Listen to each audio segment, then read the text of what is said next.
Je remercie chacun et chacune de nos participants d'être présents, de nous avoir fait l'amitié et l'honneur de nous prêter votre concours. Alors, je vais présenter chacun d'entre vous. Je commence par la personne la plus à droite. Donc, vous êtes Père Nicolas Rousselot, vous êtes jésuite, aumônier de l'école polytechnique. En vous inspirant de la pédagogie du père Denis Sonnet, vous avez lancé, il y a 11 ans, des sessions d'élection « Est-ce bien lui, est-ce bien elle ?» Vous êtes ami d'Olivier Ornat, le fondateur du site de rencontres chrétiens Théotokos, et vous avez co-animé 3 sessions avec lui. L'été dernier, à l'université d'été de Théotokos, vous avez donné un enseignement sur comment vivre la consolation dans la désolation, vocabulaire typiquement ignatien, et cet enseignement a été très apprécié. À côté de vous, Juliette Chauvet. Juliette, vous êtes célibataire, vous exercez comme sage-femme dans le Morbihan. Vous êtes titulaire d'un master en fertilité et sexualité conjugale à l'Institut Jean-Paul II et votre mémoire a été publiée aux éditions Teki en 2014. De 2014 à 2016, vous avez été responsable du rassemblement des célibataires chrétiens à Sainte-Anne-d'Auray et vous participez aussi au pèlerinage des couples infertiles en espérance d'enfants, toujours à Sainte-Anne-d'Auray. Et à vos yeux, il y a des proximités évidentes entre célibataires et couples infertiles sur la question de la fécondité et du sens de la vie. Et enfin, vous avez lancé avec succès sur Internet, il y a 1 an, une communauté de prière pour célibataires, Hosanna avec un Z. À côté de vous, alors j'espère que je vais dire le nom correctement, Père Olivier Bonwin. Ouf. Alors, vous êtes belge, vous êtes prêtre, membre de la communauté de l'Emmanuel, vous êtes philosophe et théologien. Vous avez soutenu une thèse de doctorat en théologie morale sur le bonheur chez saint Thomas d'Aquin. Vous occupez actuellement la chaire de morale sexuelle et familiale à l'Institut d'études théologiques de Bruxelles. Vous avez publié une éthique sexuelle et familiale aux éditions de l'Emmanuel et vous préparez actuellement un livre sur le célibat. À côté de moi, le frère Michel-Marie Baraka, vous êtes d'origine libanaise, vous êtes prêtre, membre des fraternités monastiques de Jérusalem. Vous résidez actuellement à Rome pour poursuivre un doctorat en théologie du mariage et de la famille sur le sujet du célibat. C'est le prolongement d'un travail de recherche sur le même sujet pendant votre licence canonique. Vous aviez été frappé par le contraste entre l'ampleur du phénomène social et le peu d'études théologiques pour l'éclairer. Et enfin, Laurent Landette, vous êtes laïc, marié et père de 6 enfants, dont 2 lourdement handicapés. Vous êtes membre de la communauté de l'Emmanuel et vous en avez été le modérateur général de 2009 à 2018.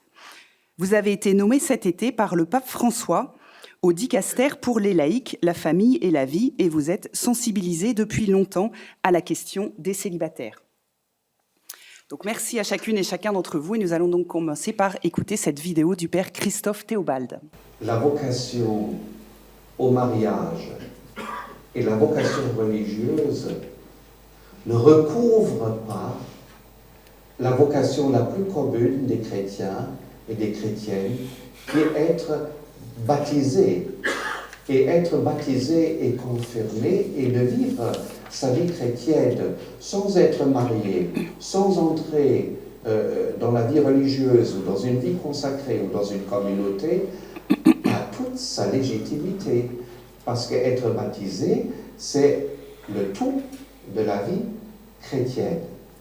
Alors, ça demande sans doute, je dirais, de la part de l'Église et de la prédication, peut-être de la catéchèse, une attention beaucoup plus grande à cette vocation baptismale.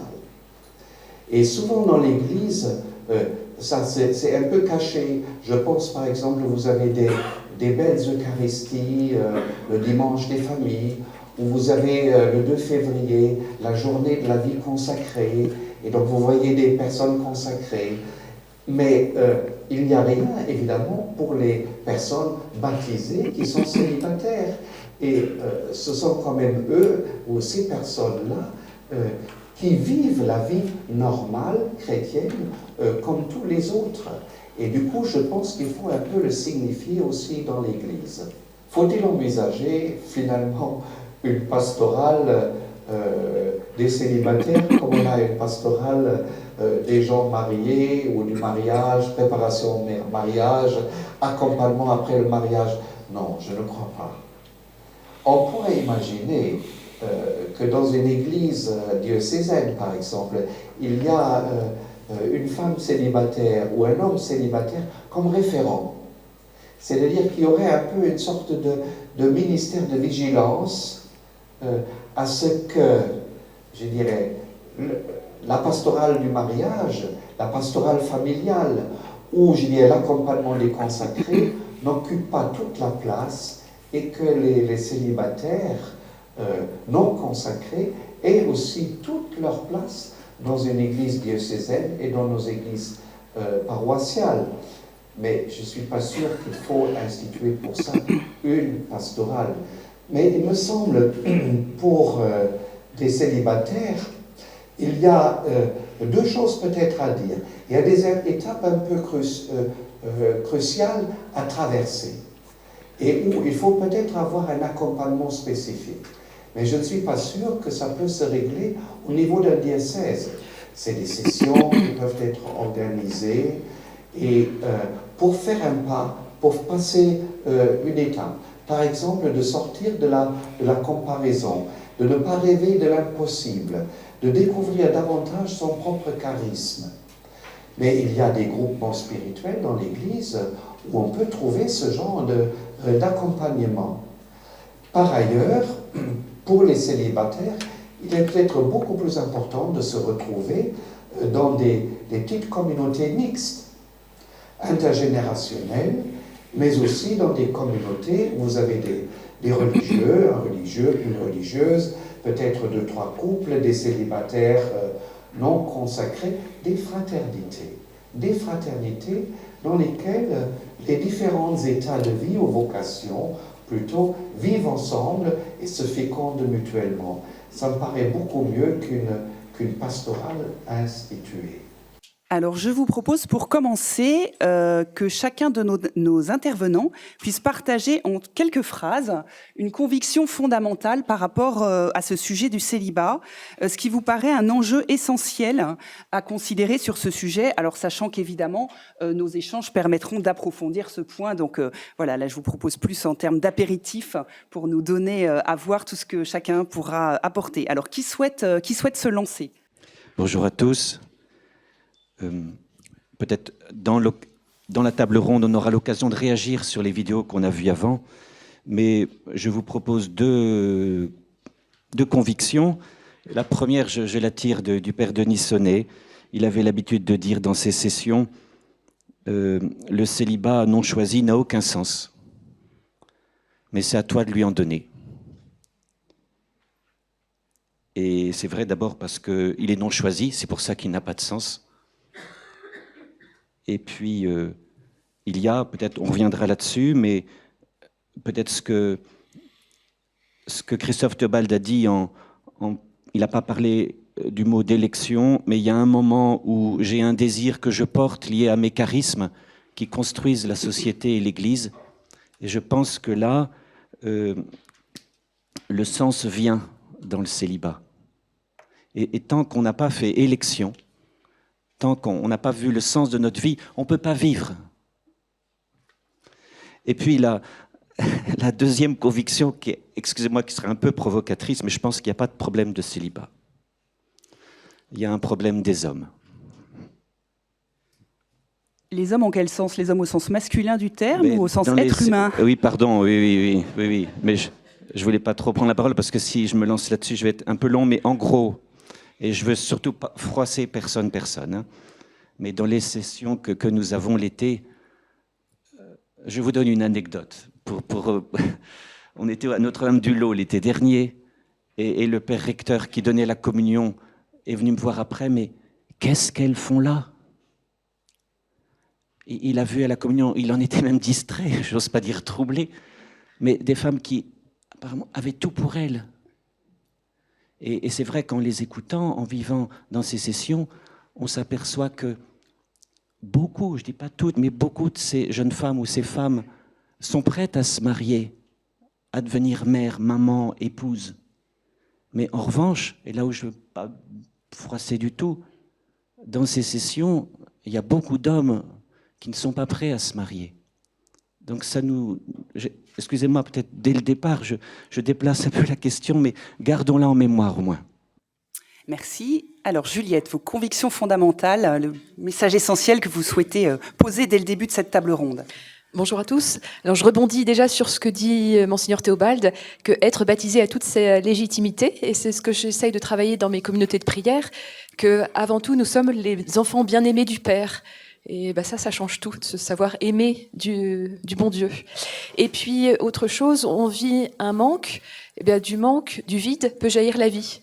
Si c'est trop encombré, ça marche pas. Et donc, pouvoir laisser de la place à quelque chose qui va germer, on ne sait pas forcément quoi, mais ça, la vie vient. Merci. Alors, Père Olivier. Voilà, bonjour. Personnellement, j'ai été étonné, frappé de voir combien la description qu'on entend, les descriptions qu'on entend, les discours qu'on entend sur les célibataires sont en général assez négatifs. Les célibataires, ce sont ni mariés, ni consacrés. Mais être entre un ni et un ni, c'est juste invivable, c'est indécent même. Donc il y a une sorte d'impensé à ce niveau-là, de non-perçu sur la consistance propre. Et ma question, c'est comment réfléchir un statut positif, je n'ai pas peur du mot, un statut positif des célibataires, qui aura certainement ses caractéristiques propres, voyez. Mais on ne peut pas aborder la question du célibataire, et c'est pas ce que je vous propose là, n'est pas une question avant tout théorique, mais c'est avant tout en vivant, en rencontrant des personnes. On ne peut pas approcher, me semble-t-il, la question des célibataires, la vie des célibataires uniquement à partir d'un vide, d'une souffrance, d'une limite, etc. Comment trouver profondément, découvrir, partir à la recherche d'un statut consistant, positif des célibataires au niveau social, mais aussi au niveau proprement théologique. Merci. Alors, frère Michel-Marie. Alors moi, j'inscris le célibat dans une sorte de troisième vague pour la famille. Il y a une première vague qui serait un peu la fragmentation de la famille avec le divorce, l'avortement, la pilule. La deuxième vague avec ce qu'on pourrait appeler la cacogénie, c'est-à-dire la confusion dans la généalogie avec le mariage pour tous, la PMA, la GPA. Et puis le célibat, au fait, je le vois comme vraiment une troisième vague et on serait vraiment au début. Et il ne faut pas penser que c'est un phénomène qui serait marginal, c'est un phénomène qui grandit énormément. Et si encore on est dans une sorte de célibat non choisi, il commence à y avoir beaucoup de personnes qui choisissent ce style de vie. Donc je pense qu'il ne faut pas seulement regarder ceux qui le vivent avec souffrance, mais c'est un style de vie qui devient très très attirant. Et donc je pense soit ça devient un problème pour l'Église, soit une opportunité. Et ça dépend vraiment de nous de le transformer en opportunité. Merci. Laurent. Alors, tout d'abord, moi, je vous remercie beaucoup de me donner la parole parce que donc, je suis père de famille, comme vous l'avez dit, je suis époux. Et je voudrais vous dire aussi ma joie en tant que responsable de communauté précédemment, d'avoir aussi servi, été vraiment à côté de célibataires dans l'évangélisation particulièrement, et vous dire à quel point j'en ai reçu d'immenses grâces avec mon épouse Christelle. Nous sommes aussi entourés de célibataires et c'est pour nous une immense grâce que de se laisser interpeller par eux. Alors, moi personnellement, justement, je voudrais, partant justement de cet appel universel à la sainteté que Lumen Gentium a promu dans le Concile Vatican II, je voudrais insister sur un autre appel qui en découle, qui est l'appel universel à la fécondité. Voilà. Et ça, je pense que c'est vraiment très important. Ça, c'est un premier point sur lequel j'aimerais qu'on puisse s'attarder. Et puis, en entendant un deuxième axe sur lequel moi j'aimerais qu'on réfléchisse, en entendant les vidéos qu'on a eu la joie d'avoir tout à l'heure, je me dis finalement, c'est un cri. C'est un cri pour l'accueil. Et puis je me dis, le célibat tel qu'on le traite aujourd'hui, En fait, c'est un signe aussi pour nous. Tu l'as rappelé, Claire, 17 millions de célibataires, 6 millions, enfin c'est deux chiffres, 17 millions et 6 millions, moi je crois que c'est très important. Mais ce que je voudrais dire à travers tout ça, c'est que finalement, dans l'Église, quand il y a un problème ou une situation délicate ou un cri comme ça, on a toujours tendance, on a le réflexe de créer un service ou de créer une pastorale. Et finalement, en fait, on crée des nouveaux silos. Moi, je pense qu'en fait, tout au contraire, ce cri que les célibataires nous lancent aujourd'hui dans notre société, qu'ils soient chrétiens ou pas d'ailleurs, est en fait le signe que notre société a besoin d'un profond changement, une profonde évolution, une profonde transition. Et ce que le Père Théobald vient de dire aussi, à mon avis, est éloquent, parce que finalement, est-ce que nous n'avons pas besoin de changer nos modes de vie? Et c'est le deuxième point sur lequel je voudrais vraiment qu'on s'attarde sur la question du mode de vie. Et ce cri en rejoint d'autres, et j'y reviendrai tout à l'heure. Merci. Alors, je vous propose de commencer par revenir sur le célibat en tant que phénomène social. Comment interpréter l'augmentation massive du nombre de célibataires dans nos sociétés occidentales, mais pas seulement d'ailleurs? Notre culture moderne fabrique-t-elle du célibat, frère Michel Marie? Alors, effectivement, c'est un phénomène de société, donc il faut vraiment d'abord regarder au-delà des frontières de l'Église. Ce n'est pas quelque chose qui concerne d'abord les chrétiens. Il faut vraiment rappeler que c'est un phénomène qu'on n'a jamais expérimenté. C'est la première fois qu'il y a autant de célibataires dans une société. Donc ça concerne vraiment tout le monde. Ça ne concerne pas que les célibataires, ça concerne aussi les familles et évidemment les églises. Et donc, au fait, cette masse de célibataires, il faut déjà aussi préciser que ce n'est plus les vieux garçons, les vieilles filles. Voilà. On ne parle plus des vieux garçons, des vieilles filles d'avant. On a changé vraiment de typologie de personnes. Et c'est pour ça que je parlais un peu d'une attraction vers ce style de vie. Et vraiment, ce n'est pas exagéré de dire que ça va beaucoup grandir et qu'il y a pas mal de personnes qui pourraient être tentées de faire ce choix. Déjà en 1948, des économistes disaient rationnellement, si on prend vraiment seulement la raison, il y a très peu de raisons pour lesquelles il faut fonder une famille et ne pas vivre sa vie en maximisant les avantages. Donc d'un point de vue seulement rationnel, en 1948, je pourrais vous donner la référence, il y avait déjà cette prophétie, avant même le phénomène, qui disait rationnellement, la famille ne tient pas. Et donc, à partir de là, il y a plusieurs raisons à ce qu'il faut que je les cite. Évidemment, l'individualisation de la société, c'est-à-dire le fait qu'effectivement, c'est un mouvement culturel qui a commencé, et certains le placent en 1700 déjà, où pour la première fois, l'individu devient une valeur centrale. Donc, on remet l'individu au-dessus de la communauté, et du coup, au-dessus de la famille. Et donc, tout ce mouvement-là, qui commence peu à peu, va exploser effectivement après donc les années 60, mais il a sa racine très loin dans des philosophies comme celle de Kant. Et voilà. Je ne m'attarde pas sur la question. Mais il y a vraiment une racine à ce niveau-là. Après, il y a le mouvement urbain, c'est très lié au fait à l'explosion des villes. Et aussi, sans rentrer dans le détail, on pourra le faire plus tard, au fait, il y a toute une étude qui montre comment le célibat s'accompagne d'un mouvement urbain, même de logement pour personnes seules, le fait que la femme travaille, donc tous les services qui sont disponibles et qui rendent la vie seule possible, ce qui n'était évidemment pas possible avant les années 60. Donc le travail de la femme qui libère et qui rend les services domestiques comme un service payant fait que plusieurs personnes peuvent avoir accès à ce service-là. Voilà, et donc du coup, privilégier le fait de rester seul. La troisième raison, il faut l'inscrire dans un mouvement beaucoup plus large qu'on pourrait appeler la solitude. Alors ce mot a été déjà utilisé, mais il faut qu'on le transforme un peu, parce qu'il a été utilisé d'une manière pas très juste. La solitude, c'est le fait de vivre seul et de vivre bien. Et donc aujourd'hui, on a toutes les capacités de vivre seul et de vivre bien, et non seulement cela, mais au-delà du célibat, une personne vit la plus grande partie de sa vie seule. Donc ça commence très tôt avec la chambre seule, et il y a des personnes qui pointent ce désir d'être seul dans le fait qu'on grandit dans une chambre seule. Il y a d'autres qui disent aussi que c'est le fait que les enfants dorment seuls, donc, où les parents très vite se détachent des enfants et les poussent à dormir seuls dans des chambres. Du coup, ça crée le culte de l'individu. Donc voilà, et après évidemment le veuvage, le divorce, donc la très grande partie de notre vie, on la vit seule. Du coup, le célibat s'inscrit dans un mouvement beaucoup plus large.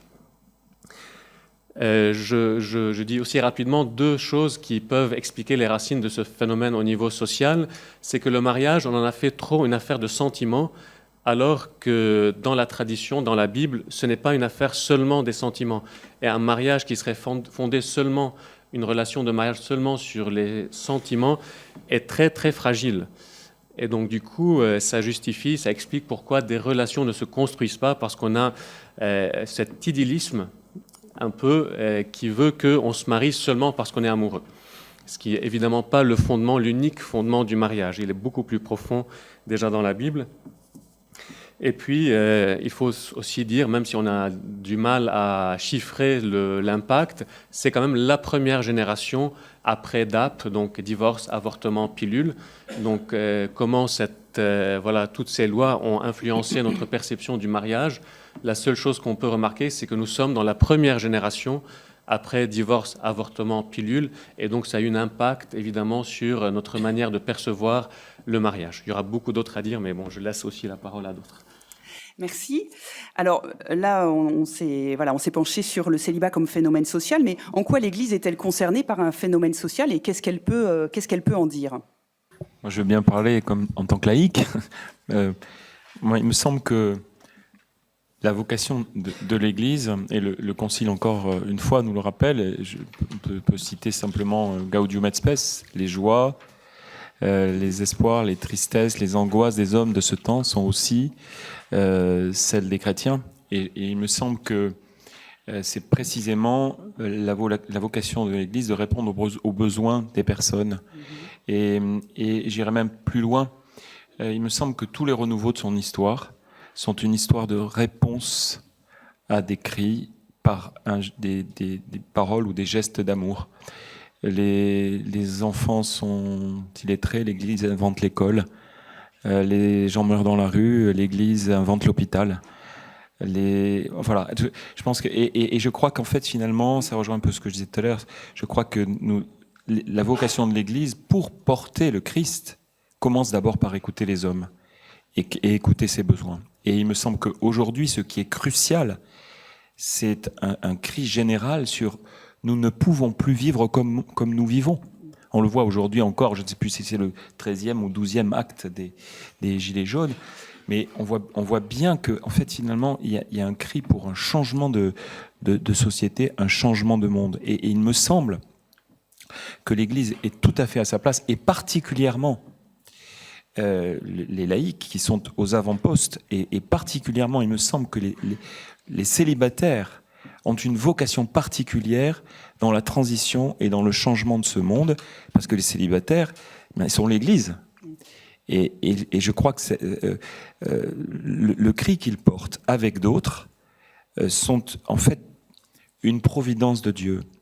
Et encore une fois, en entendant les vidéos de tout à l'heure, je voudrais dire que en tant que parent d'enfants handicapés, moi je me suis retrouvé aussi dans ça, dans ces manques d'accueil. Vous savez, quand vous arrivez dans un endroit où finalement il n'y a rien prévu pour vous, que vous cochez aucune case, qu'il n'y a pas de toilette, des choses toutes simples, ou qu'il n'y a pas de marche, vous voyez, c'est un peu ça, ou même pas d'intention de prière. Voilà. Et je pense que en fait, tout ça nous pousse à accueillir ce nouveau monde que la société est en train d'enfanter et qui peut devenir fou et continuer à devenir fou si l'Église et si l'Évangile n'est pas annoncé. Voilà. Donc il me semble que tout ça est profondément lié. Moi je suis passionné par l'encyclique Laudato Si, mais je pense que ce que nous traitons aujourd'hui, quand le pape parle avec ce leitmotiv, tout est lié, moi, il me semble que tout est lié dans ce que nous disons aujourd'hui. Encore une fois, pardonnez-moi, je ne voudrais pas être trop lourd et trop insistant, mais je ne voudrais pas que notre colloque soit en fait une histoire d'un silo de plus. voyez, d'un vase clos. Moi, je pense que le monde des célibataires, en fait, finalement, c'est très intéressant le titre de notre colloque, parce que c'est les célibataires en Église. C'est-à-dire que nous sommes, et là, encore une fois, le Concile porte des germes extraordinaires. Quand le Concile parle d'ecclésiologie, de communion, finalement, ce que les célibataires, comme les consacrés, comme les prêtres, comme les familles, etc., nous avons à témoigner pour ce monde d'une nouvelle communion. Et c'est qui procède évidemment de la Trinité, de la communion que vit la Trinité, mais qui finalement est la réponse aux besoins des hommes de ce temps. Donc voilà, il me semble que la vocation de l'Église, elle est pleine et entière dans ce questionnement que nous avons aujourd'hui. Alors, pour que l'Église ait une parole ajustée et qui rejoigne les personnes célibataires, il faut qu'elle puisse situer le célibat par rapport au mariage et à la vie religieuse. On a vu dans différents témoignages l'ambiguïté de la notion de vocation. Alors, Père Olivier, vous nous avez dit que vous êtes en recherche d'une consistance propre du célibat. Alors, dites-nous-en davantage. Donc, il est important de ne pas voir la réalité des célibataires comme une réalité qui serait, disons, une forme de no man's land, mais de quoi s'agit-il profondément ? Et donc, moi, je serais, évidemment, ça se discute aussi, mais je serais pour réfléchir au fait de dire, ben voilà, le fait d'être célibataire, c'est véritablement, et ça peut peut-être faire bondir certains dans un premier temps, en tout cas, pourquoi est-ce qu'on ne pourrait pas parler des célibataires comme un état de vie ? Un état de vie qui implique certainement une certaine stabilité. Dans le mot état, on entend stabilité, on entend une certaine permanence, quelque chose qui demeure malgré tous les changements de l'existence. Un état de vie vraiment positif et consistant, qui est exprimé avec une certaine forme extérieure. Alors, ça peut choquer en disant « mais oui, mais justement, je ne veux pas ça ». Alors, de quelle stabilité s'agit-il ? Il existe différents types de stabilité, je pense. Le consacré a une certaine forme de stabilité, même si c'est une grande instabilité par ailleurs, une forme de stabilité eschatologique. Il y a une stabilité aussi qui appartient au mariage, mais le mariage appartient aussi à la figure de ce monde qui passe. Donc même à l'intérieur du mariage, il y a une certaine instabilité.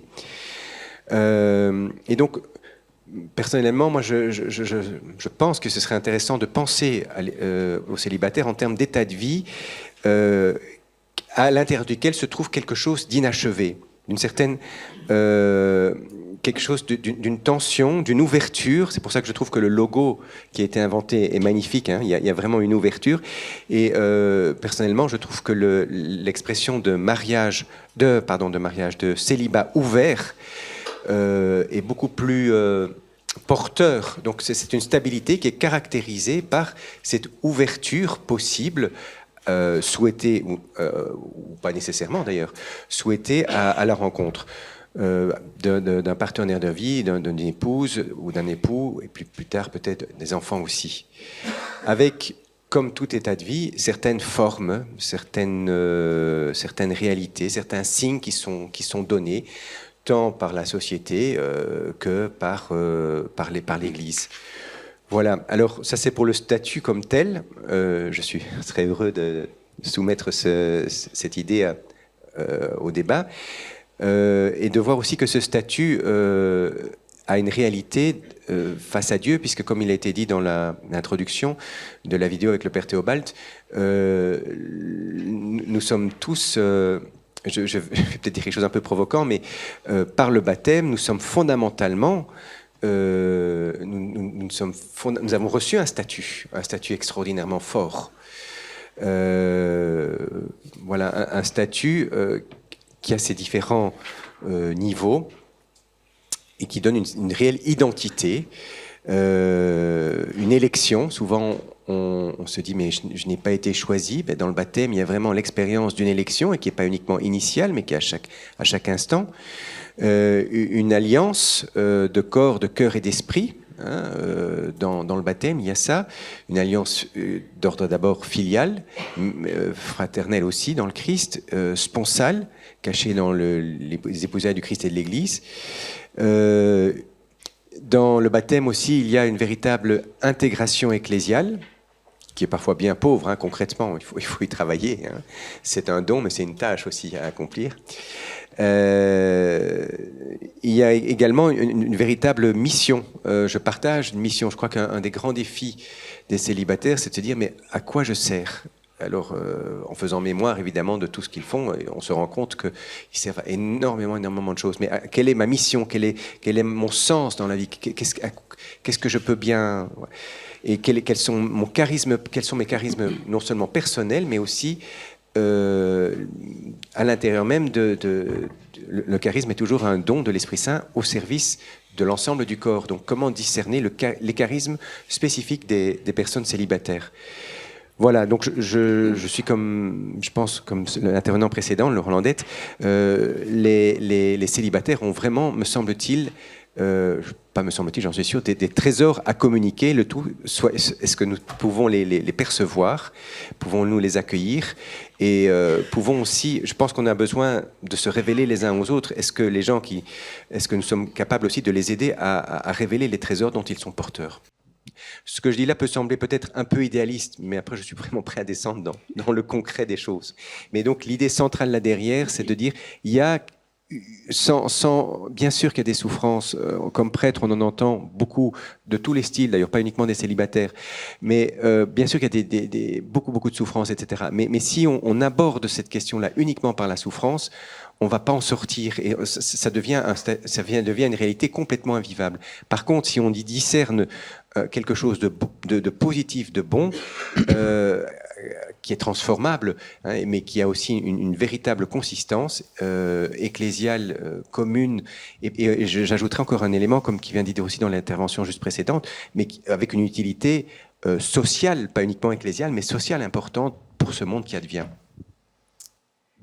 Merci. Est-ce qu'un de nos invités souhaite réagir par rapport à ces propos du Père Olivier ? Bien me dire un petit mot. Je suis d'accord. Il faudrait se mettre d'accord aussi sur le mot statut. Mais ce que j'observe, c'est que peut-être plus que d'autres encore, enfin, ou différemment, mais il y a un travail intérieur très grand à honorer. Oui. Et de plonger vraiment dans ses racines, d'être sauvé de la jalousie, notamment. On est tous liés à la jalousie. C'est une trace du péché originel. Mais quand je vois la vie chez les autres, de purifier mon regard, ça demande vraiment une alliance très forte avec Jésus, une purification. Et là, je reviens à ce que vous venez de dire. À ce moment-là, il y a une éclosion des bonnes choses qu'il y a en moi qui peuvent venir. Vous voyez, comme si cette vie que je n'ai pas choisie, il y a une parole très belle de Dietrich Bonhoeffer dans ses écrits de prison. Il dit « Résistance et soumission ». Il va se battre jusqu'au dernier moment. Vous vous rappelez ce pasteur qui est en prison pendant la guerre et il cherche tous les moyens possibles pour être sauvé de la peine capitale. Donc il résiste. Et puis à un moment, il voit c'est inéluctable, il se soumet. Et il va en faire une très belle parabole. C'est dans toutes nos vies, on a des choses auxquelles on doit résister, et puis d'autres, on doit y soumettre, mais on pourrait dire y consentir. Et il dit, la grande difficulté, c'est pas de résister là où je dois consentir, et je dois pas consentir là où je dois résister. Et je pense que particulièrement pour nos frères et sœurs célibataires, dans ce célibat que j'aurais aimé que ce soit différemment, ils sont dans ce combat spirituel. Et là, forcément, si ce combat spirituel est traversé et on va dire remporté, là, il y a forcément une grande fécondité pour la société et l'Église. Est-ce que le célibat est vécu de la même manière par les hommes et par les femmes ? Père Nicolas, vous avez, dès votre première intervention, parlé des hommes au sens masculin du terme, en termes assez critiques. Alors, est-ce que vous voulez nous en dire davantage ? Et puis après, Juliette nous apportera un point de vue féminin. C'est une question, encore une fois, délicate, mais on l'a dit dans les sessions de Claire, aussi dans la vidéo, la proportion 3, 12 par exemple. Et nous, dans les sessions de Théotokos, il y a des listes d'attente du côté féminin et on remplit pas, on essaye de faire des sessions à parité, quelquefois des grands nombres, 100, mais on arrive toujours à 70, 80 pour les hommes. L'homme, il n'a pas besoin de venir en stage célibataire en session, actuellement. C'est vraiment une difficulté. Dire qu'il n'a pas une invitation à faire un travail intérieur. Alors il va soit fuir dans le corps, fuir quelquefois dans la spiritualité quand on va dans les lieux de pèlerinage. Je ne sais pas s'il va fuir dans l'intellect, mais ce serait possible. Mais la question, c'est de vivre les trois en même temps. Et il faut du courage. Hein, et peut-être, vous voyez le mot courage, l'homme, on ne va pas tous les mettre dans les mêmes cases, mais il est très très courageux. Mais la question, c'est est-ce qu'il est courageux pour lui-même? Alors Juliette, votre point de vue? Alors, le célibat de la femme, finalement, c'est la quête de celui qui va être le père de ses enfants, en tout cas pour celles qui, pour les femmes les plus jeunes. C'est ce désir qui est imprimé en chacune d'entre nous, par nos cycles. C'est toute notre vie hormonale, physiologique. Jean-Paul II désignait la femme comme la sentinelle de l'invisible. Il n'a pas dit vous les mères, sentinelles de l'invisible, il a dit vous les femmes. Et donc même les femmes célibataires peuvent être appelées à être des sentinelles de l'invisible. Et donc c'est cette urgence aussi à transmettre la vie que peut vivre une femme et qu'elle peut vivre douloureusement parce que on a beau lui dire arrête d'y penser, ça sert à rien. Hein. La femme, elle le sent dans son corps. Donc voilà, c'est quelque chose plutôt à accueillir plutôt qu'à diriger. Merci. Est-ce que la Bible a quelque chose à nous dire à propos du célibat, alors que on sait qu'elle reflète un univers culturel très différent du nôtre et qu'on a commencé par se dire que le célibat est un phénomène social massif depuis une époque finalement très récente. Alors, est-ce que la Bible peut nous éclairer sur ce sujet ? Alors effectivement, c'est une bonne question parce que quand on plonge un peu dans l'Ancien Testament, et je veux dire une chose qui va un peu aussi heurter peut-être, comme le père Bonnevine, c'est Bonnevine, c'est ça ? Bonnevine. Donc au fait, dans l'Ancien Testament, il y a un seul état de vie, il n'y en a pas d'autre. Et donc quand on parcourt tout l'Ancien Testament, on est frappé à quel point l'unique voie pour le salut, il ne s'agit pas d'une vie affective, c'est le mariage. Et donc tout au long de l'Ancien Testament, et vraiment c'est répété en permanence, évidemment depuis la Genèse, jusqu'à la dernière page, on parle seulement du mariage comme étant le seul et unique état de vie. Donc il n'y a pas de vie consacrée, il n'y a pas un deuxième état de vie, et donc il n'y en a pas un troisième par rapport au célibataire. Mais du coup, en fait, c'est très intéressant, parce que qu'est-ce qui se passe à un moment où d'un coup, avec la venue du Christ, il va y avoir cette émergence du célibat, des personnes qui choisissent donc de ne pas se marier librement. C'est quelque chose de très étrange quand on a compris à quel point le mariage était central dans tout l'Ancien Testament. Donc que des personnes choisissent librement de pouvoir choisir de ne pas se marier, vraiment c'est quelque chose qui doit nous étonner. Et donc quand on creuse un petit peu la question, au fait, on remarque qu'il n'est jamais question de célibat. Et c'est un mot qu'on doit utiliser parce qu'il a été utilisé très fréquemment dans le magistère, on ne peut pas le changer, mais le célibat pour un baptisé, effectivement, n'existe pas. Si on parle du célibat comme le manque de l'époux. Et au fait, ce qui se passe avec la venue du Christ, c'est que ce n'est pas que des personnes choisissent de ne pas se marier, il y a juste un déplacement sur l'identité de l'époux. Et ça, c'est vraiment essentiel. Donc la Bible nous enseigne qu'il n'y a jamais un célibat. Au fait, c'est seulement parce qu'il y a un déplacement sur l'identité de l'époux que certaines personnes décident de ne pas se marier. Et il n'y a que ça qui justifie le fait que des personnes, encore une fois, choisissent le célibat. Alors on se dit oui, mais dans l'Ancien Testament, quand même, il y a beaucoup de passages où on parle de l'époux. Dieu est l'époux, surtout dans Osée. Et comment ça se fait qu'il y a des personnes qui n'ont pas choisi le Dieu de l'Ancien Testament comme époux? Il n'y a pas eu de célibat consacré dans l'Ancien Testament, très marginalement, dans des époques messianiques. Et au fait, la question très importante, et c'est passionnant, et c'est une grande partie, mais je ne vais pas m'attarder, sauf si ça vous intéresse, au fait, la question centrale du célibat, elle est très liée à l'incarnation. il est impossible de parler de célibat sans parler de l'incarnation. Donc c'est le corps du Christ, c'est l'incarnation du Christ, vraiment en chair et en sang, qui fait que le célibat devient possible. Et donc du coup, sans le corps du Christ, il est impossible de se consacrer, de ne pas choisir le mariage. Donc c'est vraiment le fondement même de la vie consacrée religieuse, c'est le corps du Christ, qui se prolonge dans l'Eucharistie. Et donc, au fait, on comprend quand on creuse d'un point de vue théologique et aussi dans la Bible, qu'au fait, le célibat consacré est une sponsalité, profondément une sponsalité avec le corps du Christ.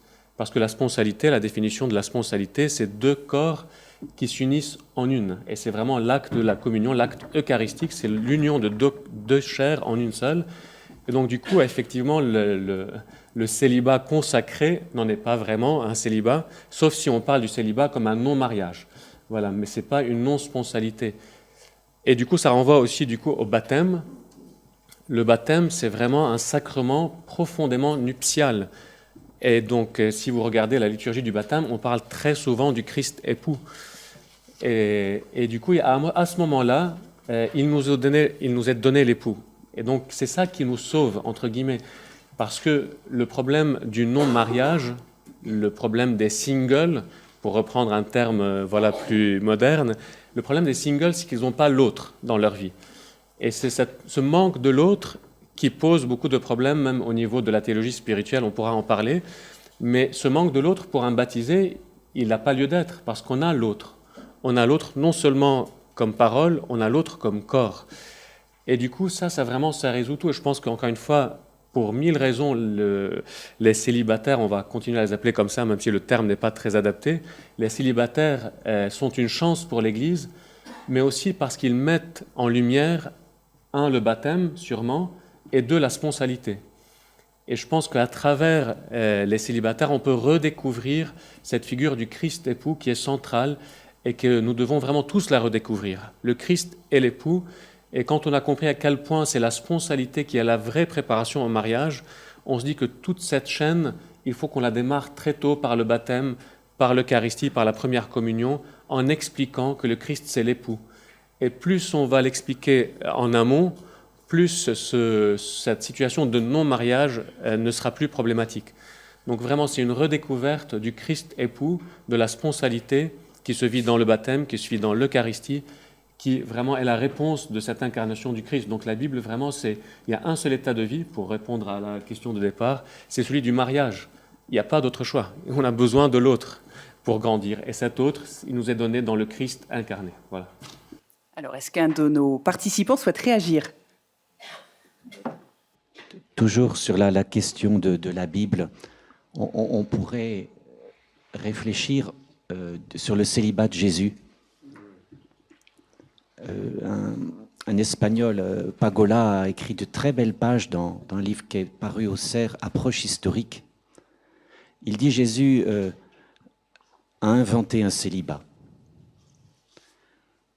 Il y avait à son époque le célibat des Esséniens, un célibat ascétique.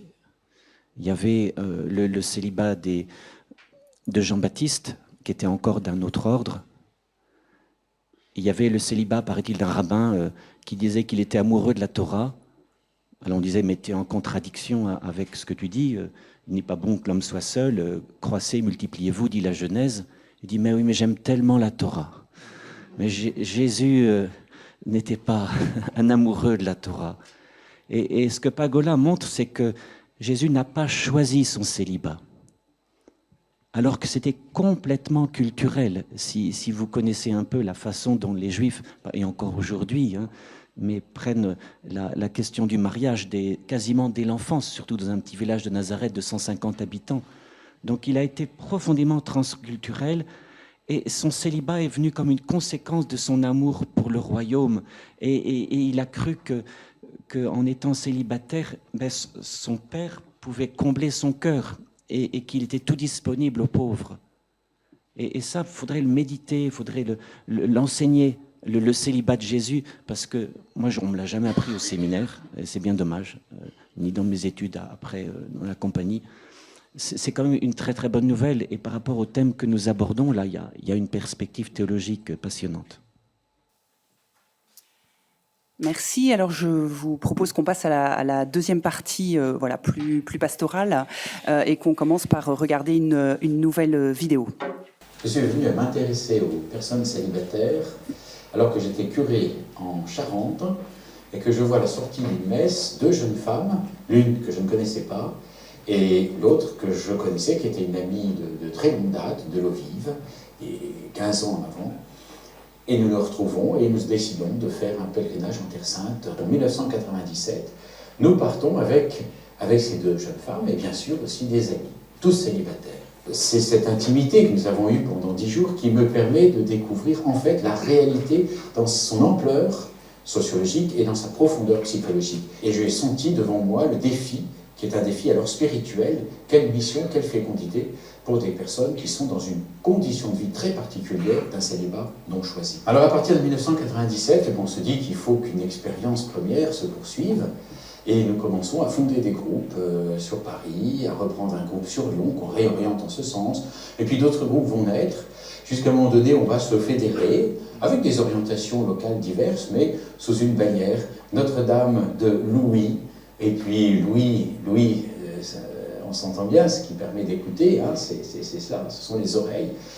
Et de mettre ce mouvement, cette fédération de groupes, sous le patronage de Notre-Dame de l'écoute, celle qui nous apprend à écouter, car au fond, si on ne peut pas inventer son partenaire, on ne peut pas plus inventer son mari ou sa femme qu'on ne peut s'inventer une vocation sacerdotale ou religieuse, on peut néanmoins cultiver l'écoute. Et c'est ce que nous avons essayé de faire à travers des rencontres trimestrielles, donc des temps forts en week-end, et puis des rencontres personnelles, des accompagnements personnels, avec toujours cette question, Dieu ne perd pas son temps avec moi. Donc comment dois-je aujourd'hui l'écouter et répondre à notre vocation d'amour? Nous avions une pédagogie extrêmement simple, construite sur les enseignements, les temps de prière et la rencontre fraternelle, souvent des grandes marches, avec cette idée que, à défaut de trouver un mari ou une épouse, on peut y trouver des amis.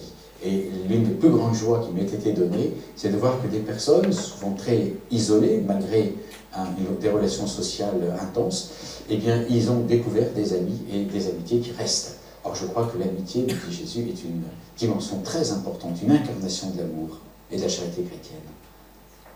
Il me semble tout à fait décisif, d'abord pour les personnes célibataires, ensuite pour le reste de la société, que l'Église s'intéresse à eux.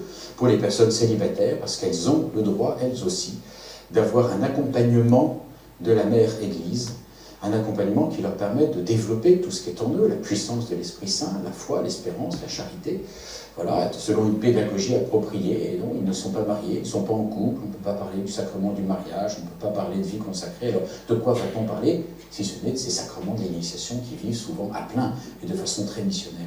Et puis c'est important pour la société, pour le reste de l'Église, parce que nous sommes pris aujourd'hui dans un humanisme, un faux humanisme, le pape François y revient souvent, une anthropologie de l'individualisme, il parle même de monade, dont un des fruits, non choisis si j'ose dire, c'est précisément ce phénomène de la solitude dans ce monde, auprès des personnes âgées, bien sûr, parfois abandonnées, mais aussi dans cette tranche d'âge.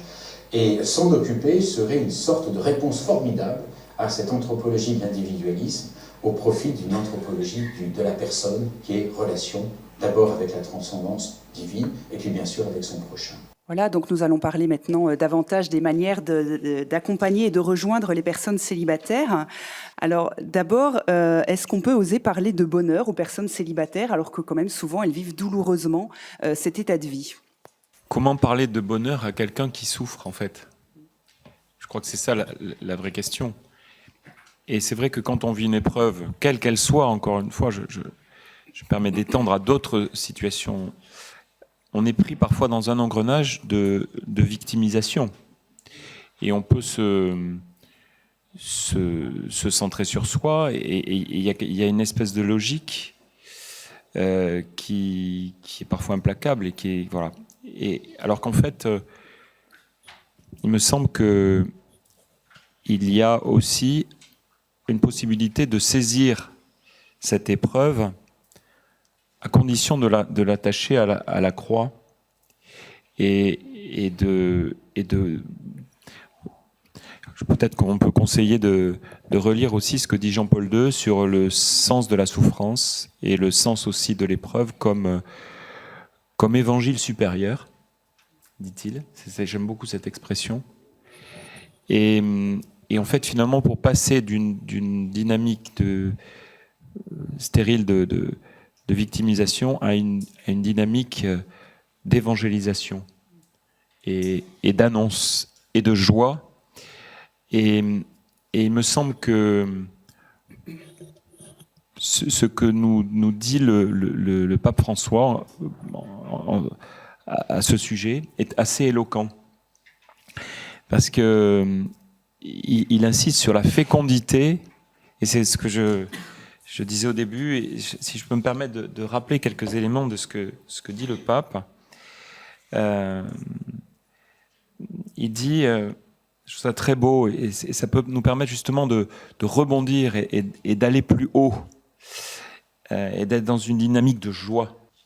Il dit, la maternité et la paternité, donc la fécondité, n'est pas seulement concevoir des enfants. Cela consiste à accompagner la croissance, à passer des heures aux côtés d'un malade, d'un fils, d'un frère. Et il a une expression qui est magnifique, il dit la fécondité, c'est dépenser sa vie dans l'amour.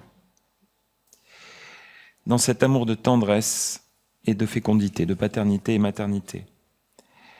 Et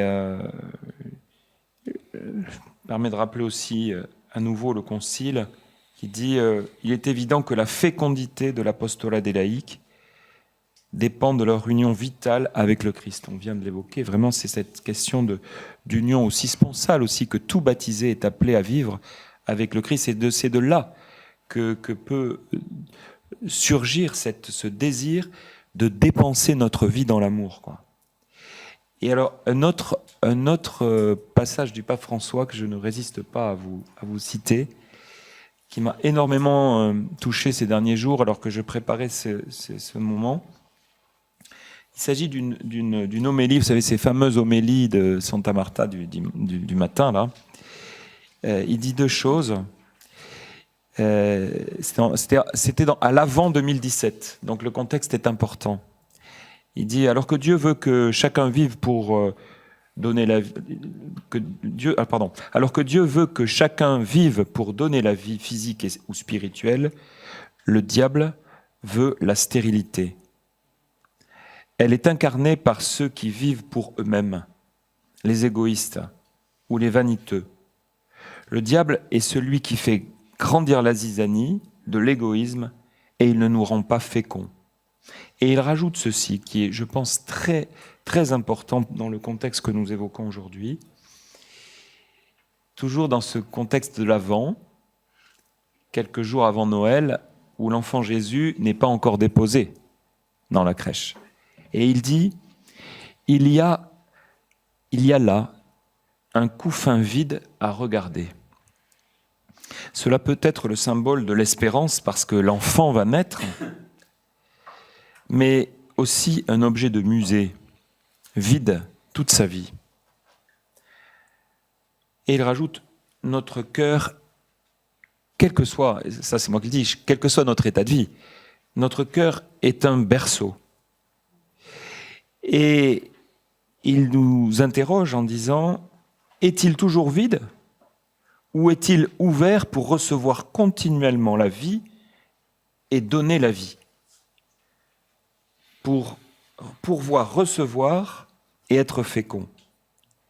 Sera-t-il un cœur conservé comme un objet de musée qui n'a pas été ouvert à la vie, ou sera-t-il celui qui, se confiant au cœur du Christ, sera un cœur ouvert qui se dépensera dans l'amour ? Merci. Alors Juliette, vous avez particulièrement travaillé cette question de la fécondité, et vous l'avez travaillé pour les célibataires, mais aussi pour les couples qui n'arrivent pas à avoir d'enfants, ce qui montre bien que le mariage n'est pas toujours synonyme de fécondité charnelle. Alors, qu'est-ce que vous pouvez en dire ? Alors, puisque l'Église n'a pas forcément parlé de fécondité dans le célibat, je suis allée chercher dans dans des textes sur la stérilité dans le couple. Et donc ça peut aider aussi à réfléchir. Dans le texte de Jean-Paul II, Familiaris Consortio, numéro 14, la stérilité physique peut en effet être pour le couple l'occasion de rendre d'autres services importants à la vie d'une personne humaine, tels que l'adoption, les œuvres variées d'éducation, l'aide à d'autres familles, aux pauvres ou handicapés. Alors pour les célibataires, on va peut-être pas parler d'adoption, mais on peut adopter de manière symbolique. Combien d'entre nous ont la joie d'être parrain, marraine? On est toujours dans le lien avec le sacrement de baptême. C'est une vraie maternité que de recevoir ou une paternité que de recevoir un filleul. Et puis c'est le don ailleurs dans toute circonstance de vie. Alors pour les couples stériles, on parle d'œuvres variées d'éducation. Oui, pourquoi pas. Et puis parfois, il faut se rappeler que des fois c'est insupportable. On dit aux couples qui n'ont pas d'enfants, on leur dit allez vous occuper des enfants des autres. Pour certains, c'est insupportable. Pour d'autres, c'est une joie. Bon, il faut pouvoir accueillir aussi cette difficulté. Et pour une personne célibataire, oui, on peut être appelé à s'occuper d'enfants des autres. On peut être appelé à s'occuper de ses neveux, d'amis, des enfants des amis. Et c'est vrai que c'est là aussi une grâce du célibat, c'est que un célibataire qui est au clair avec sa maternité ou sa paternité va avoir une grande disponibilité. C'est ce que je constatais avec mes neveux. Ils ne me doivent rien et ils me donnent tout. Et donc les enfants savent que il n'y a pas besoin de faire plaisir à papa, maman, il n'y a pas besoin d'être en représentation. Il y a une grande simplicité dans cette relation. Et pour ceux pour qui c'est insupportable d'être en contact avec des enfants, je crois qu'il y a des couples qui n'arrivent pas à avoir d'enfants ou des célibataires qui vont aux messes, qui fuient les messes des familles. Bon, voilà, faut pouvoir l'entendre. Il y a d'autres dons. Il y a des personnes célibataires qui vont se donner dans des visites aux personnes âgées, qui vont se donner dans des visites aux gens de la rue, qui vont se donner dans un service quelconque. Voilà, je pense que la liste est très grande de manière de se donner comme célibataire. Et justement, la richesse, c'est la disponibilité du cœur, la disponibilité du temps aussi dans nos vies. Merci. Alors cette question de la disponibilité, elle n'est pas sans ambiguïté, parce que parfois il y a la tentation de considérer les célibataires comme une main-d'œuvre que le curé de paroisse se frotte les mains de découvrir au premier rang de la paroisse. Alors est-ce qu'on peut proposer quelque chose aux célibataires sans les instrumentaliser? Je vois que ça fait réagir dans la salle. C'est-à-dire, en fait, effectivement, on a toujours la tentation de faire appel aux célibataires pour effectivement rendre des services en paroisse. Juste pour rebondir sur la discussion d'avant, c'est vraiment important de distinguer entre fertilité et fécondité. Et donc pour poser le problème inversement, on voit beaucoup de gens qui sont fertiles mais qui ne sont pas féconds. Et ça crée des blessures psychologiques énormes quand le père ou la mère ne se donne pas par amour du fils, qui serait la définition de la fécondité. Donc on peut tout à fait avoir une fertilité sans fécondité, comme on peut avoir une fécondité sans fertilité. Et ça, c'est très important de le rappeler. Alors, bien sûr, il ne faut pas profiter des célibataires, mais il faut rappeler à tous, et en premier aux célibataires, que la mission, et le pape François le dit vraiment très souvent, fait partie de l'identité chrétienne. Le pape François dit « Je suis une mission ». Donc c'est vraiment essentiel pour chacun de trouver sa propre mission, son lieu de fécondité. Ce n'est pas optionnel. Donc c'est pour personne une option, inclus pour les célibataires. Il faut que je trouve quelle est ma mission dans l'Église. Et donc il faut sortir de cette vision où je viens juste pour recevoir. J'ai une mission, je suis une mission, c'est encore plus juste, parce que ça fait partie de l'identité. Jean était le baptiste, il ne faisait pas des baptêmes. Donc ça fait partie de mon identité. Et donc rappeler cela aux célibataires, après ils doivent choisir eux-mêmes. C'est-à-dire qu'évidemment on peut les inviter à certains services, mais c'est vraiment essentiel que chaque personne, et les célibataires en premier, découvre quelle est sa mission, quel est son lieu de fécondité, parce que c'est là où il va se sentir vivant. Et donc ce n'est pas optionnel, c'est vraiment quelque chose de très important. À travers un parcours, on pourrait les aider, eux ou d'autres, à trouver ce lieu de fécondité. Je voudrais réagir sur les vidéos, et je me mets un peu comme du côté d'un prêtre de paroisse, et qui doit, ou alors des personnes de la liturgie qui doivent faire la prière universelle. C'est vrai que quand, par exemple, on prie pour les gens mariés, on va parler des gens remariés, divorcés, remariés, divorcés, non remariés. On va pas oublier les veufs. Il y a beaucoup on marche sur des œufs. Il y a beaucoup de prières universelles qui sont ultra compliquées aujourd'hui. Parce qu'on ne veut pas oublier quelqu'un et on est dans une société quand même où tout de suite on peut être exclu ou, comme vous disiez, victime, etc.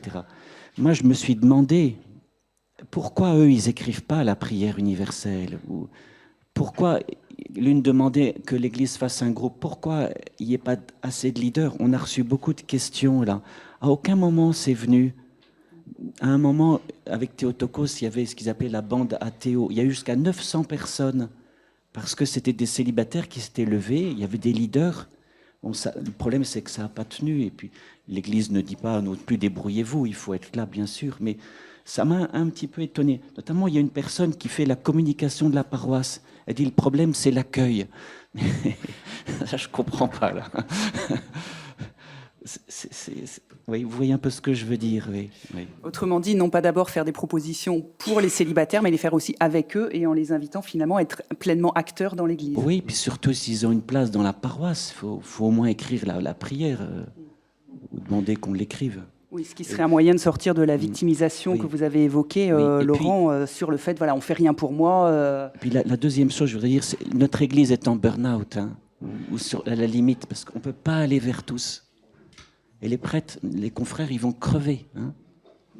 Donc si on veut que quelque chose de nouveau vienne dans l'Église, c'est l'Esprit Saint et nous tous. Hein. Mais c'est marrant comme ça. Ça met du temps à entrer, ça, cette histoire. Hein. Je pense que par rapport aux personnes célibataires, c'est un peu comme toute personne dans l'Église. Comment est-ce qu'un prêtre de paroisse conduit les choses avec son conseil? Est-ce qu'il a des activités dans lesquelles il veut faire entrer tout le monde dans les petites cases?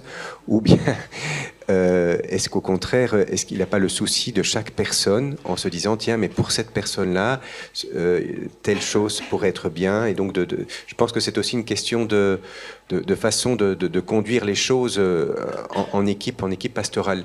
Mais moi, je suis sensible aussi au fait de ne pas mettre les célibataires dans une case. Ce sont des paroissiens comme les autres, et pour certaines personnes, c'est très bien qu'ils aillent dans cette direction-là pour le bien du groupe, mais aussi pour leur propre bien à eux.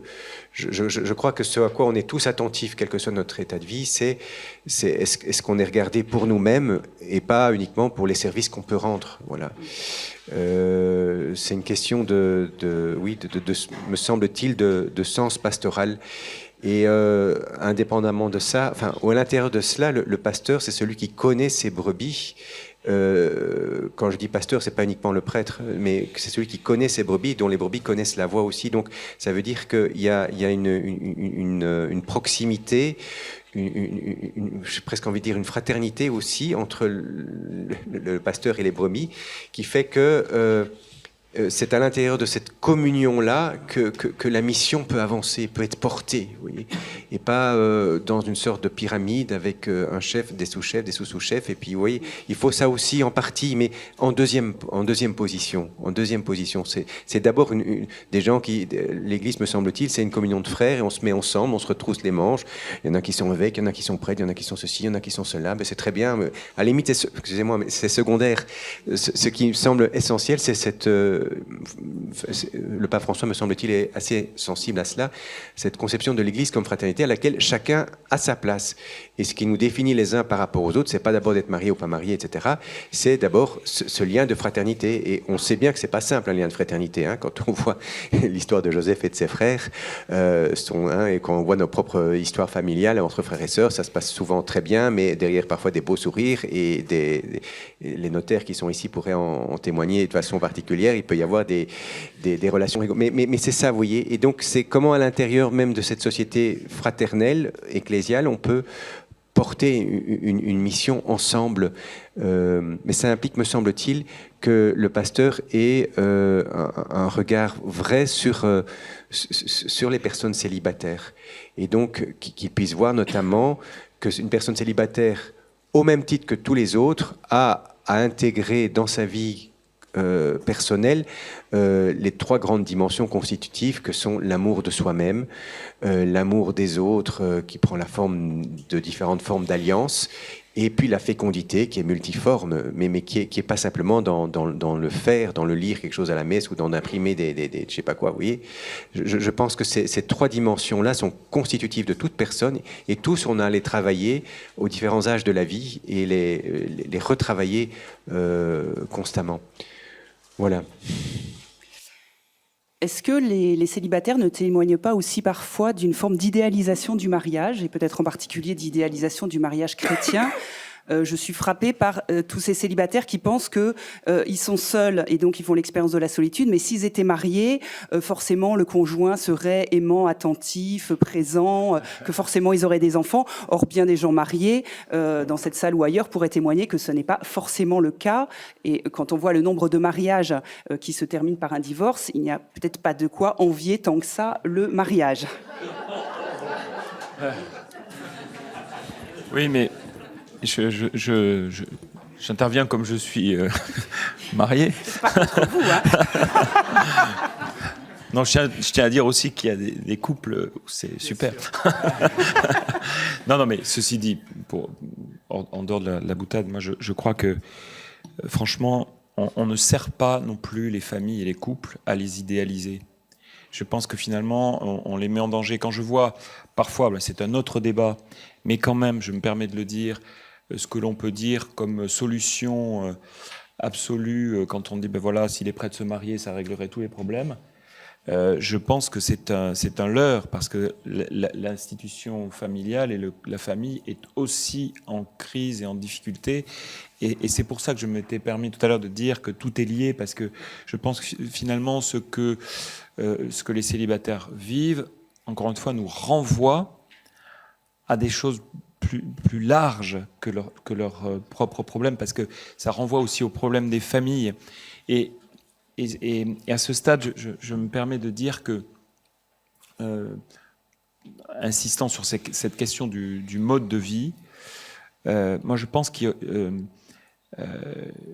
y aurait presque un danger à ne traiter que des problèmes ecclésiaux, en fait. Parce que, alors comment on est en Église, comment on est, voilà, même si c'est important, parce qu'il faut soigner la communauté. Mais si, moi j'aime beaucoup cette phrase du théologien allemand, protestant, Karl Barth, qui dit, voilà, si l'Église n'a pas d'autre souci que ses propres intérêts, elle porte les stigmates de la mort. Et moi, il me semble que ce que nous vivons aujourd'hui, la réflexion que nous menons aujourd'hui est très intéressante, parce que est-ce que nous nous centrons vraiment sur les besoins du monde? Et là, c'est plus une question de célibataire, c'est pas une question de couple, c'est pas une question de prêtre, c'est une question de quelle est notre passion pour le monde et comment nous allons nous y investir, sortant de nos problématiques ecclésiales, voire ecclésiastiques. Voilà. Et je pense que y a quelque chose d'enthousiasmant, en fait, à vivre. J'ai découvert il y a quelque temps qu'enthousiasme, ça veut dire Dieu avec nous, en Dieu. Voilà. Donc du coup, je pense que il y a une perspective qu'il faut saisir. Et je prendrai une image, voilà, qui me frappe souvent. Enfin voilà que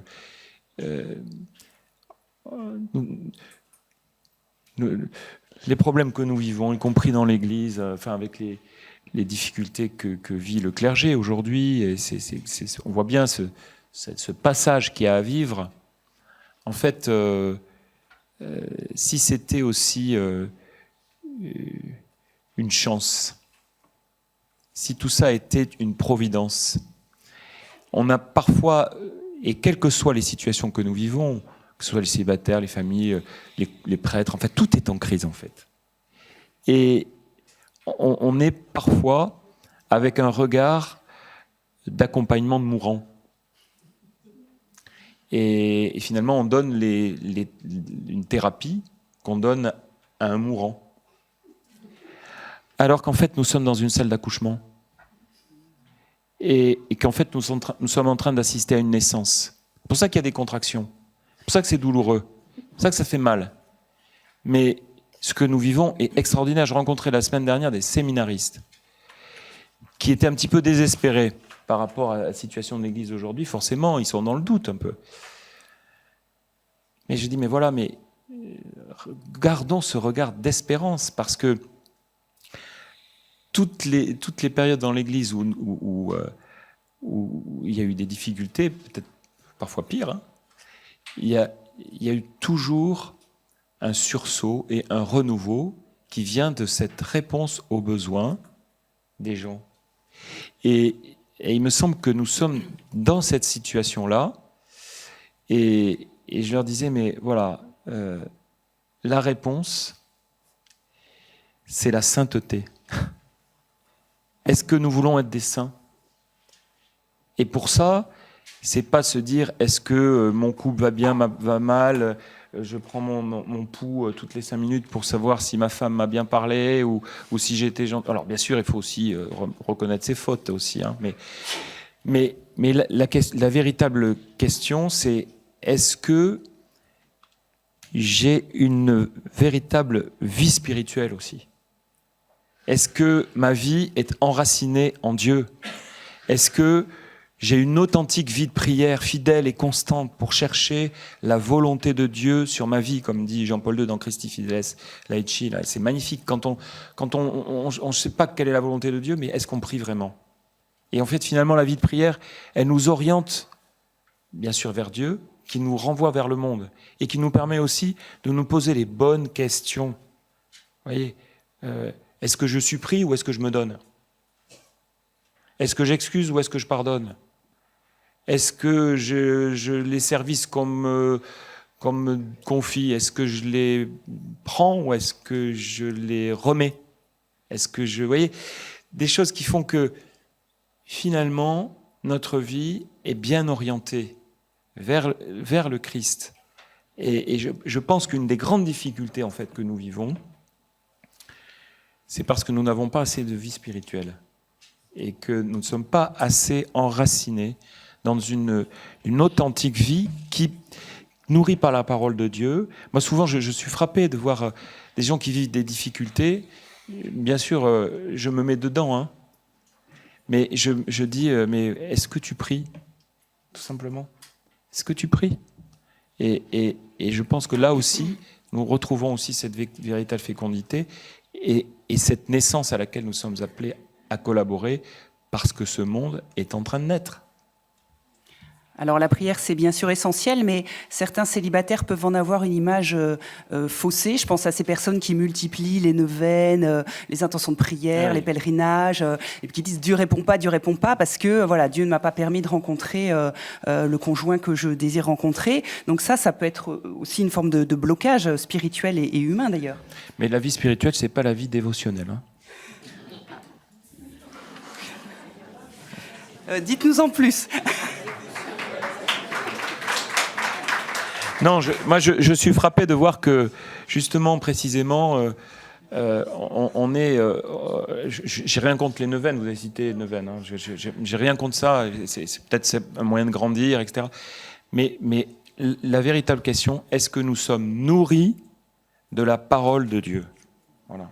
Est-ce que nous sommes enracinés dans l'écoute de la parole? Est-ce qu'elle nous fait vivre? Est-ce que nous la mettons en pratique? Voyez, et est-ce que nous partageons les uns les autres des fruits de cette pratique vivifiante? Voilà. Parce que, encore une fois, on peut avoir des dévotions personnelles, et c'est même parfois un outil, mais c'est pas ça la vie de prière. C'est pas ça la vie de prière. En tout cas, c'est pas le cœur de ce que nous sommes appelés à vivre pour porter véritablement du fruit, il me semble. Bien sûr.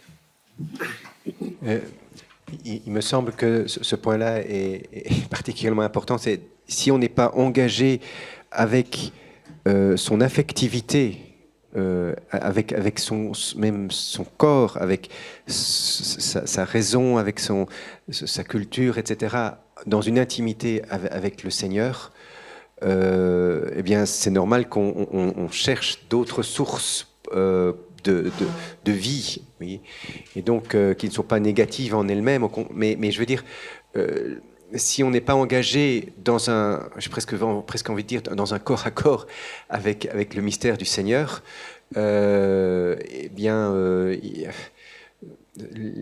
comment dirais-je, au niveau en tout cas du célibataire chrétien, c'est quelque chose qui devient. Après, on va faire plein de discours, mais on perd beaucoup de sa réalité, de sa consistance et de son appel. Voilà, c'est simplement que je veux dire, la vie, je suis frappé moi personnellement à quel point il peut y avoir ça ne résout pas tout et il faut pouvoir travailler sur les différents plans, etc. Bien sûr, mais je suis frappé à quel point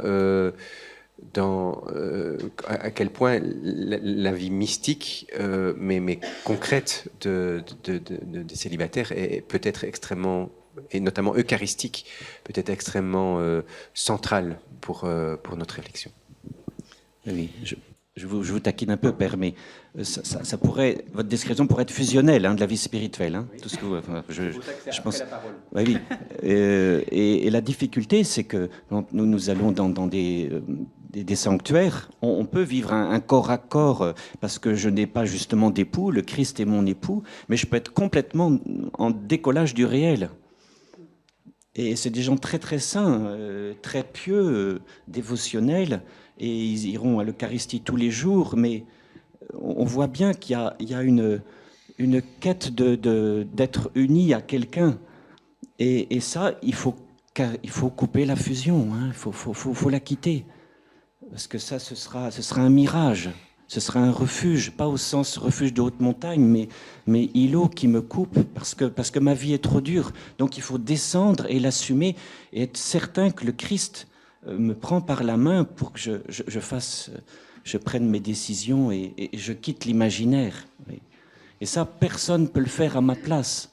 Et on a des raisons de partir, de se réfugier dans le spirituel, et d'aller dans toutes les sessions aussi de développement personnel. Mais tant que tu ne seras pas mis en face de toi et que tu n'auras pas écouté, notamment grâce à la parole et à tes frères, et que tu n'auras pas, comme dit Thérèse, dans le vrai de la vie, à ce moment-là, tu auras beau avoir tous les signes extérieurs, mais tu ne seras pas dans ta vocation baptismale.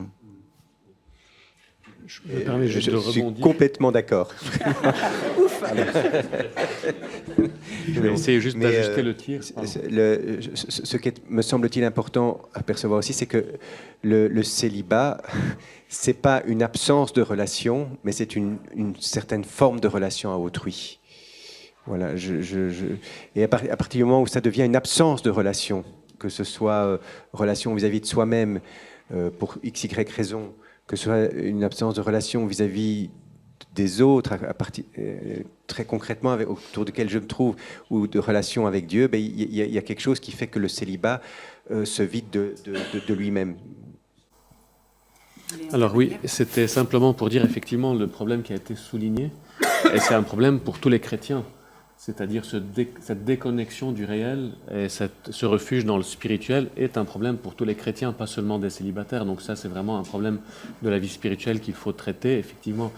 N'empêche, je pense que comme, je vais prendre un autre exemple, j'espère que voilà, il sera accepté, c'est comme, je pense, quelqu'un qui a perdu sa mère, il ressent plus la maternité de Marie, et parce que vraiment c'est quelqu'un qui éclaire d'une manière encore plus forte cette maternité, je pense que les personnes célibataires éclairent d'une manière plus forte la sponsalité. Et donc c'est beau parce que c'est pour nous tous, évidemment la maternité de Marie est pour tout le monde. Certaines personnes la vivent d'une manière très prononcée à cause d'un manquement humain. Et c'est de la même manière, le Christ il est époux de tout le monde, mais je pense que les célibataires éclairent un peu plus ce mystère, mais aussi les célibataires consacrés évidemment.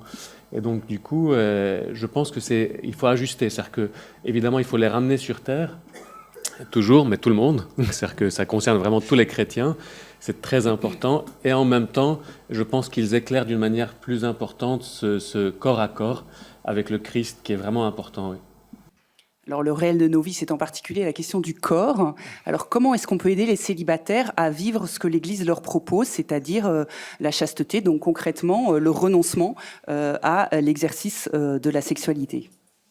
D'abord, on nous demande la chasteté, mais ça, la chasteté, elle est pour tous, aussi bien dans la vie solo que dans la vie en couple.